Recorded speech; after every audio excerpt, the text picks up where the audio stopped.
காஷ்மீர் மாநிலத்தை சிறப்பு அதிகாரம் கொண்டு காஷ்மீர் நிலத்தில் இந்தியாவில் இருக்க எந்த பகுதியினரும் நிலம் வாங்கலாம் அப்படிங்கிற ஒரு நல்ல அற்புதமான ஒரு திட்டத்தை கொண்டு வந்தீங்க.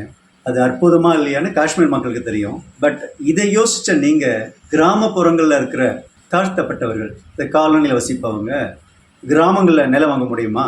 கிராமங்களில் வசிக்க முடியுமா? கிராம கோவில், காலனி கோயில், சேரி கோயில், குப்பத்து கோயில், குப்பத்து மக்கள் கிராமங்களை வசிக்க முடியுமா? வாழ முடியுமா? நிலங்களை சொந்தமாக்கி கொள்ள முடியுமா? விலை கொடுத்து வாங்க முடியுமா? காலனி நண்பர்கள் கிராமத்து பெண்களை மணமுடிக்க முடியுமா? கிராமத்து ஆண்களை காலனி குப்பத்து பெண்கள் மணமுடிக்க முடியுமா? ஏற்றத்தாழ்வை ஒடுக்கிறதுக்கு அன்புமிகு மாண்புமிகு பாரத பிரதமரால் இயலுமா? நிர்மலா சீதாராமன் அவர்களால் இதை செயல்படுத்த முடியுமா?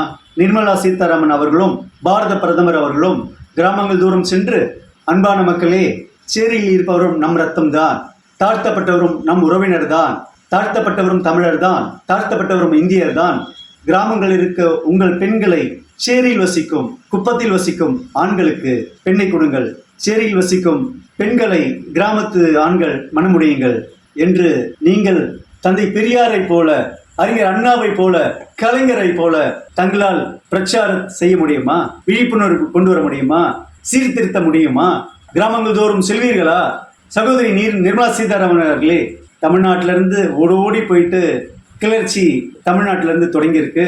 திராவிட மாடல் ஆட்சி இந்தியாவை கைப்பற்றும் அண்ணன் உதயநிதி ஸ்டாலின் அவர்கள் இந்தியாவை தலைமையேற்க நாள் வரும் என்று நாங்கள் எடுத்துரைத்ததை ஓடோடி கொண்டு சென்று சேர்த்தீர்களே, இதையும் கொண்டு சேருங்கள். காஷ்மீருக்கு சிறப்பு திட்டத்தை கொண்டு வந்த நீங்கள் எழுதப்படாத சட்டமாக இருக்கின்ற கிராமங்கள் தோறும் பிரிந்து கிடக்கிற மக்களை ஒன்றாக சேர்க்க சட்டத்தை கொண்டு வாருங்கள்.